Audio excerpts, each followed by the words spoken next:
ಇಂದು ಮೈಸೂರು ಜಿಲ್ಲಾ ಮಾಹಿತಿ ಹಕ್ಕು ಮತ್ತು ಮಾನವ ಹಕ್ಕು ಸಂರಕ್ಷಣಾ ವೇದಿಕೆ ವತಿಯಿಂದ ಏನು ನಮ್ಮ ಹುಣಸೂರು ತಾಲೂಕಿನಲ್ಲಿ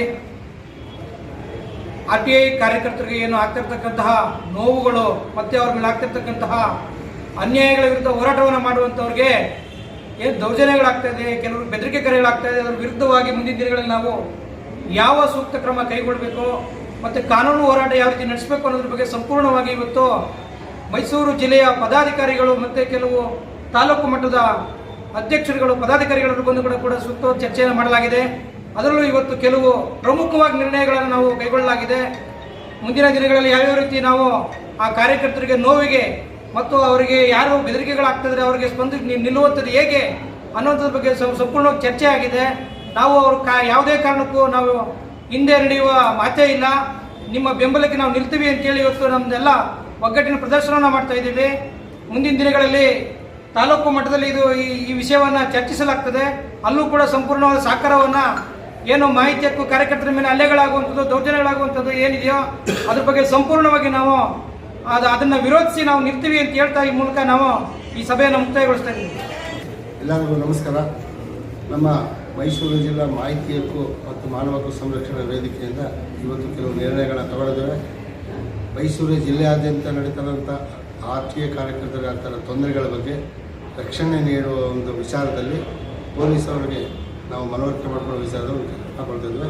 ಅದನ್ನು ಉಳಿಸೋನಲ್ಲಂತೂ ಕೆಲವು ಅಧಿಕಾರಿ ಹೊಂದಿದ್ದವು ಬಾಡಿಗೆ ರೌಡಿಗಳನ್ನ ಬಿಟ್ಟು ನಮ್ಮ RTI ಕಾರ್ಯಕರ್ತನ ಹೊಡೆಯೋದಕ್ಕೆ, ಬಡಿಯೋದಕ್ಕೆ, ಕೊಲೆ ಮಾಡೋದಕ್ಕೆ ಪ್ರಯತ್ನಗಳು ನಡೀತಾ ಇದೆ.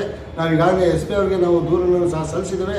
ಏನಾದರೂ ನಮ್ಮ RTI ಕಾರ್ಯಕರ್ತ ಒಬ್ಬರಿಗೆ ಏನಾದ್ರು ತೊಂದರೆ ಆದ್ರೂ ಇದಕ್ಕೆ ಸಂಪೂರ್ಣ ನಗರಸಭೆ ಅಧ್ಯಕ್ಷರಾದಂಥ ಮಾನಸ್ ಅವರೇ ಮುಖ್ಯ ಕಾರಣ ಮತ್ತು ಅವರ ಚಮಚಗಳು ಇವರೇ ಕಾರಣ, ಪೌರಾಯುಕ್ತರು ಅವರೇ ಕಾರಣ ಅಂತೇಳಿ ನಾನು ಈ ಸಂದರ್ಭದಲ್ಲಿ ನಾವು ಇದ್ರ ಬಗ್ಗೆ ಆದಷ್ಟು ಬೇಗನೆ ಒಂದು ಉಗ್ರ ಪ್ರತಿಭಟನಾ ಕಾರ್ಯಕ್ರಮವನ್ನು ನಾವು ಹಾಕ್ಕೊಂಡು ನಗರಸಭೆ ಮುಂದ್ಗಡೆ ನಾವು ಪ್ರತಿಭಟಿಸಿ ಸಾಮಾಜಿಕ ನ್ಯಾಯಕ್ಕಾಗಿ ನಾವು ಒತ್ತಾಯ ಮಾಡಲಿಕ್ಕೆ ಸರ್ಕಾರದ ಗಮನಕ್ಕೆ ತರಲಿಕ್ಕೆ ನಾವು ಒಂದು ಪ್ರಯತ್ನ ಮಾಡ್ತೀವಿ ಅಂತೇಳಿ ಈ ಸಂದರ್ಭದಲ್ಲಿ ನಾನು ತಿಳಿಸ್ತೇನೆ.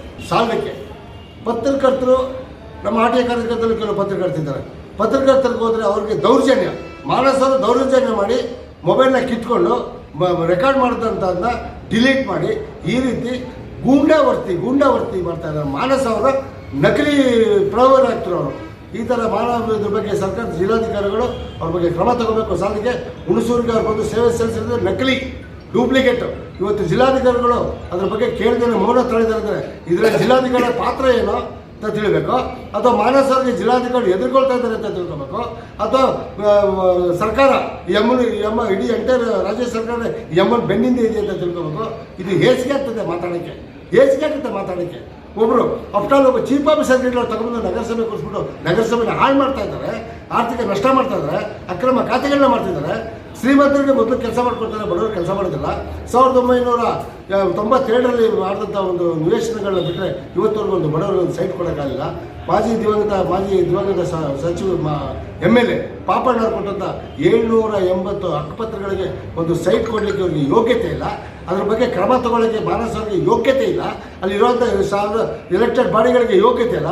ಬಾಡಿಗೆ ರೌಡಿಗಳನ್ನ ಬಿಟ್ಬಿಟ್ಟು ಗೂಂಡಾವರ್ತಿ ಮಾಡ್ತೀರಾ ನೀವು?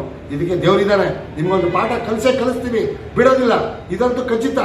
ಜೈ ಹಿಂದ್, ಜೈ ಕರ್ನಾಟಕ.